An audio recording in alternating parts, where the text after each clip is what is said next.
is the 6th of October, 2024, the second day of our retreat together.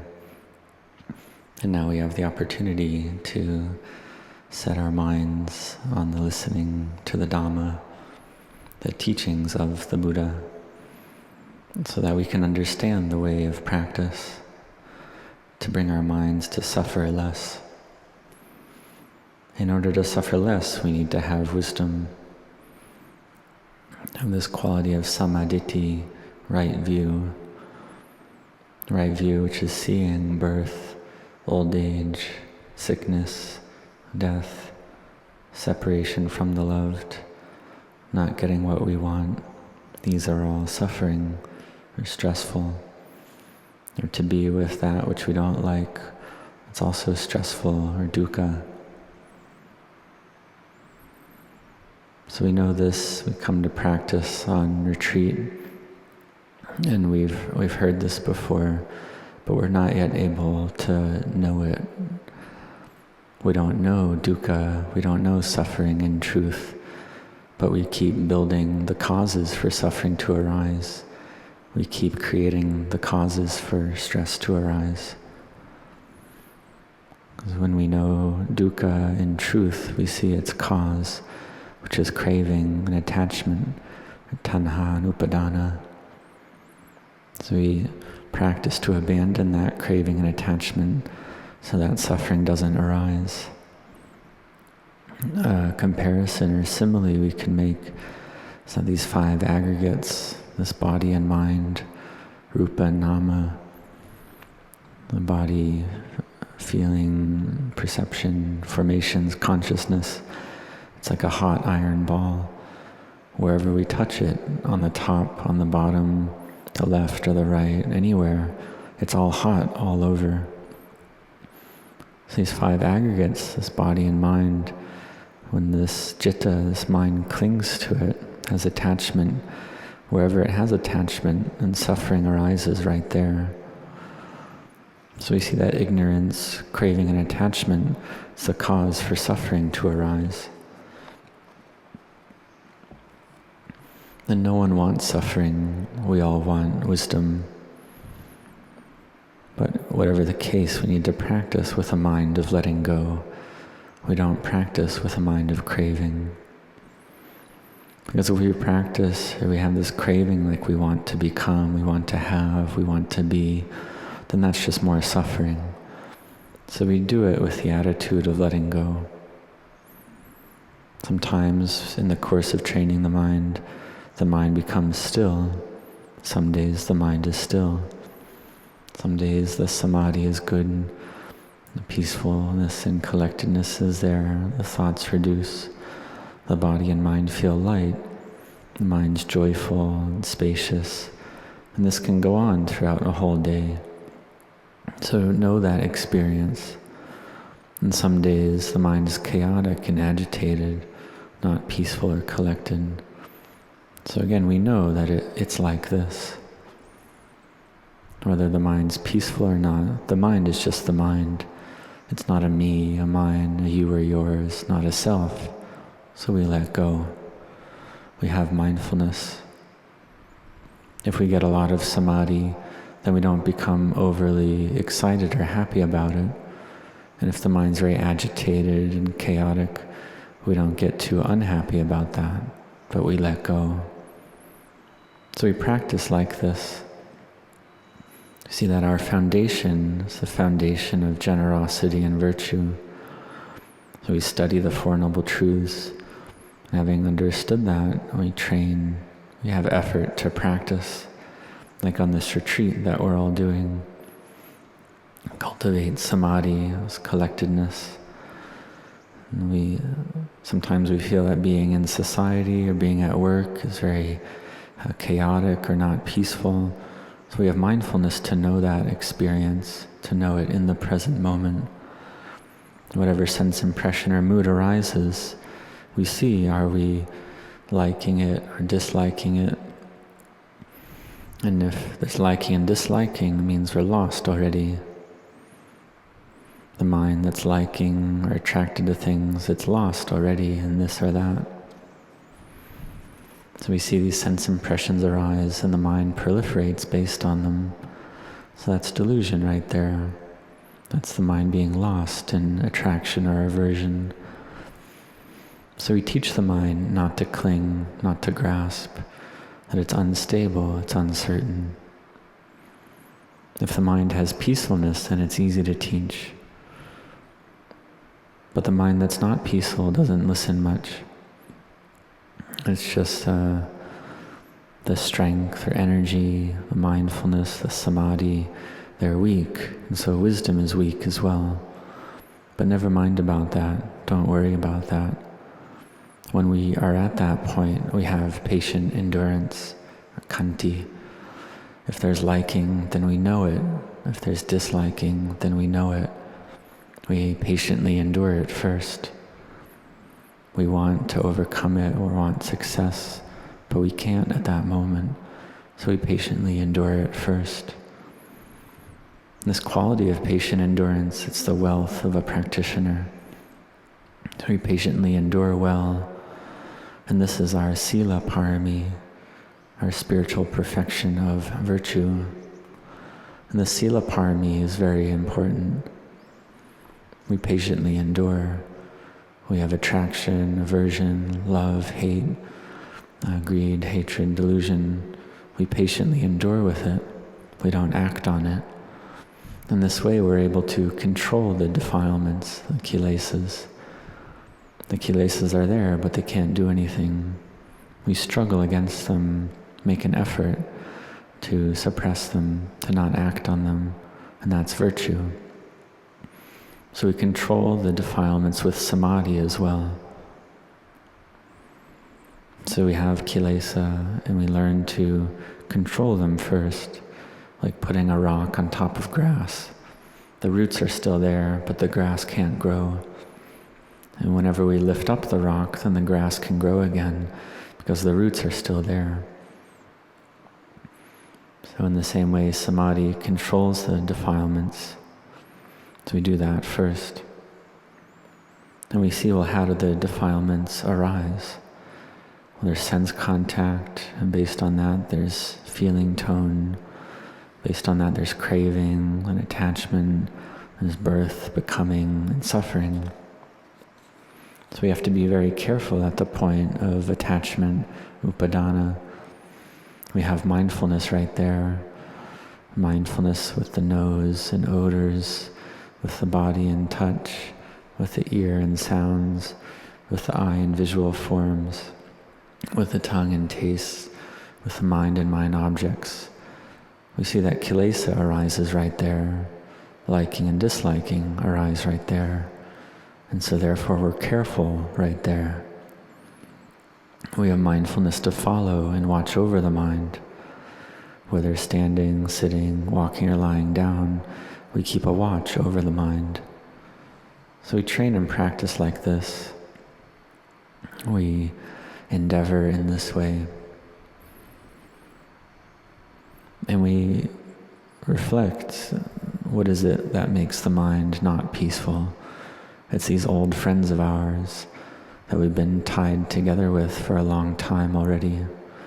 It's proliferation, busyness of mind, wanting results quickly, wanting things quickly, having doubt. So these are all kilesa, or craving.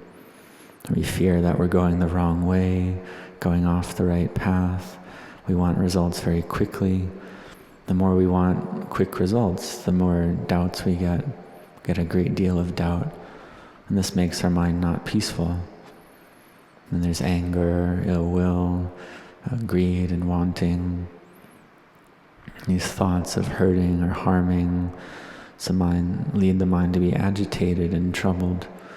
Similarly with greed, proliferating based on greed, the mind is troubled and agitated. So we want certain things or like certain things. And the mind proliferates on all these different moods and sense impressions based on the past, or proliferates based on the future, that which is not yet arisen.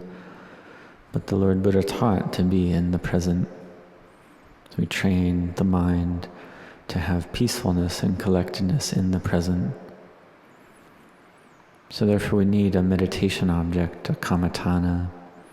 The mind needs to have an object of attention. If we don't have the kammatthana, then it doesn't work. So we need to train the mind that's thinking, proliferating. There's liking, there's proliferating on that. Disliking, then there's proliferation based on that. Annoyance or ill will, greed, restlessness, sleepiness, drowsiness, doubt. The mind proliferates based on all these. So what do we then do? When we come to sit meditation, to be with the breath, or to contemplate the body as a heap of earth, air, fire, and water, a heap of natural elements. We see that having been born, the body starts out with small cells. Then these cells receive food, and they grow, they divide, they multiply, they form into the organs, both small and large. And this happens all the way up until the present. And the mind has attachment and clinging to all that already, ever since birth. And that's becoming right there, clinging to these four elements, whether small in small groups or large groups, clinging to all this earth, air, fire, and water as self. And having grown up already, then it's all self. It's just me, mine, and self. This is the mind being lost in convention, thinking, this is my father, this is my mother, this is my family, my body. Everything is me and mine. This is a cause for suffering to arise. Then when the body changes, then it's me or I who is aging, or the me is getting sick, or the me who dies. And this makes the mind troubled and agitated. But in truth, these natural elements of earth, air, fire, and water, they don't know anything about this. If there's unhappiness, the natural elements don't know about it. If there's happiness, the elements don't know about it. These elements are just of nature, as part of nature, earth, air, fire, and water. When they fall apart and degrade and disintegrate, then they don't know anything about that.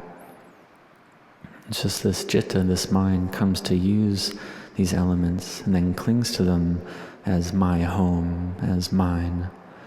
And this leads to suffering because of this attachment. So we need to train and practice to contemplate. If we're proficient in contemplation, then we contemplate the body as falling apart, as degrading, these four natural elements as falling apart, degrading, disintegrating, dissolving, and we see that there's nothing there.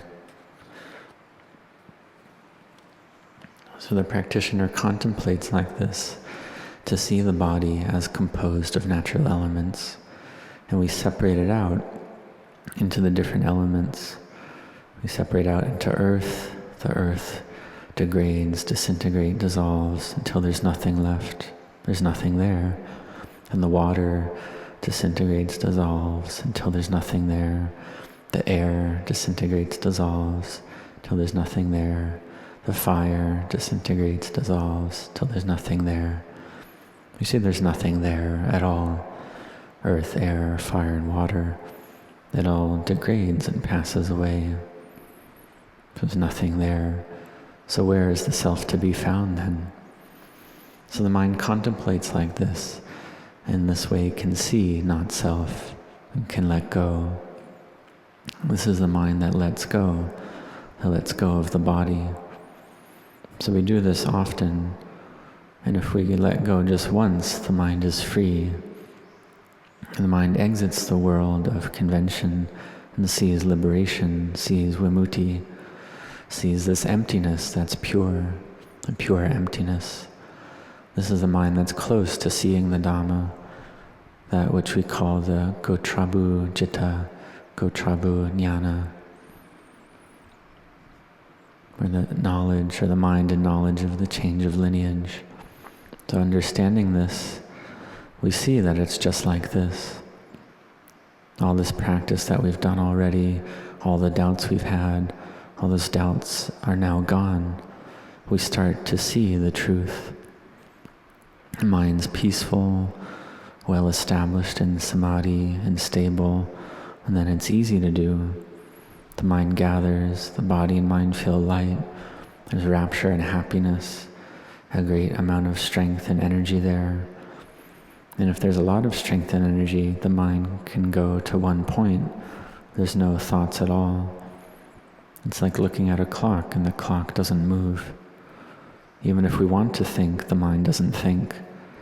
We might feel like, well, what is this? Before we used to think a lot, and we kept practicing, the thoughts reduced. And now the thoughts are able to stop completely. This is samadhi arising. So we might have doubts about this, but we study about it and we see, oh, it's the still mind. That's the still mind. And we exit from that stillness, and the mind starts to receive moods and sense impressions again, and the mind starts to proliferate just a little bit. So we contemplate right there. Contemplate the body as earth, air, fire, and water, and separate it out. But we see it degrade and disintegrate, but we're not yet able to see anatta. But then more strength and energy arises, and then we're able to see anatta, not self. We see there's nothing there. The mind is empty. And this is the feeling in the mind. We're able to overcome the state of being a beautiful being to being a noble being, an Aryachana. We go from Lokiya, from worldly, to Lokutara, beyond the world. We go from the near shore to the further shore. And it can come to the point where we have 1 foot on the near shore and 1 foot on the far shore. As if it's a river, we have 1 foot on one side of the river, 1 foot on the other side. And we read in the text and we don't, based on the text, we don't understand, well, having seen already, why don't we just go to the other shore completely? Why is there 1 foot on the near shore and 1 foot on the further shore? Why don't we just go all the way there? But then once we practice, we understand that the strength of our spiritual virtues are not yet ready, that they're still clinging to the body. So we see this sometimes, but we're not able to completely go yet. We don't see 100% yet, but we're starting to see. The mind is starting to see Lokutara, that which is above and beyond the world. And this is the mind that's good, that's pure, it's empty, but they're still clinging to Rupa and Nama, to body and mind. But we know the way, we know the path. We've seen true happiness already. So we come to sit meditation, walk meditation. We establish mindfulness. We train like this. We have effort to bring the mind to stillness again. And then one day we see clearly, wisdom arises, understanding arises, the mind changes, going from Lokiya, worldly, to Lokutara, beyond the world. We see the Dhamma clearly. And when this happens, what do we abandon? What do we cut off? We abandon this clinging to things as me and mine, as self. We see not self. We see it clearly. So we feel light in our practice. But in the beginning, we train first. We make faith firmly established. And all we need to do is just change our view. Go from clinging to things of self to seeing not self. And when this happens, rapture can arise for 3 days and 3 nights, or 7 days and 7 nights. The heart feels very full and complete and content. There's this understanding that in truth there's nothing there, that everything in the world is just these four natural elements, that all bodies must die, that everyone in the world, every being must die, and what do we take with us when we die? So the mind sees like this, and arising from faith, we make merit, we do goodness, we practice generosity and virtue, cultivating the mind to make the mind peaceful, to bring the mind to purity. Because we see that these qualities of greed, aversion, and delusion, they torture the mind greatly, bring about a great deal of stress and suffering. We don't like that, we don't want that. We see that these qualities of greed, wanting, attraction, aversion, ill will, hatred, they bring about a great deal of suffering. So therefore we cultivate mindfulness and wisdom in order to control the defilements. And then we contemplate to abandon the defilements, to be able to do that. In this way, the experience of Dhamma arises. We see that everything in the world is on fire. Everything is burning. So in the world we may hear about war arising, or wars starting, wars coming into being. And we see that we're all close to death.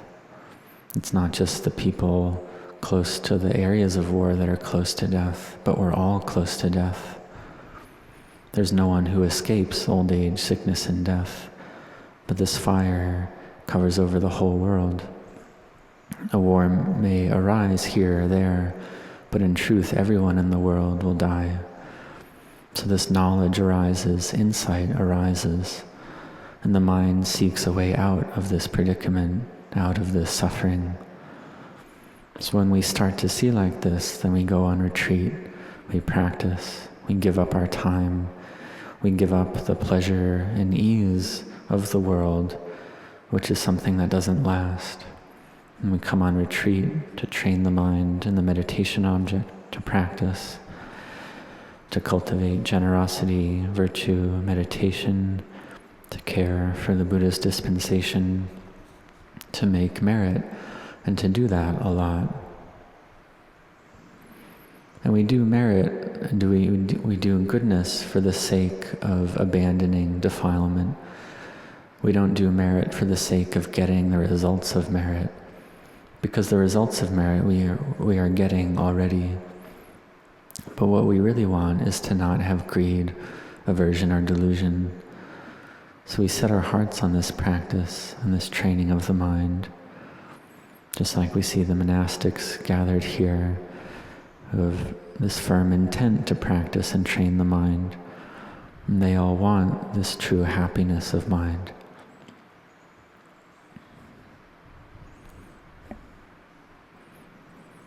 So gathering together, there's kilesa in the mind, and then when we exit the range retreat, the monastics having entered the range retreat, then exiting the range retreat soon, there's the invitation or invitation for admonishment and giving of forgiveness for one another.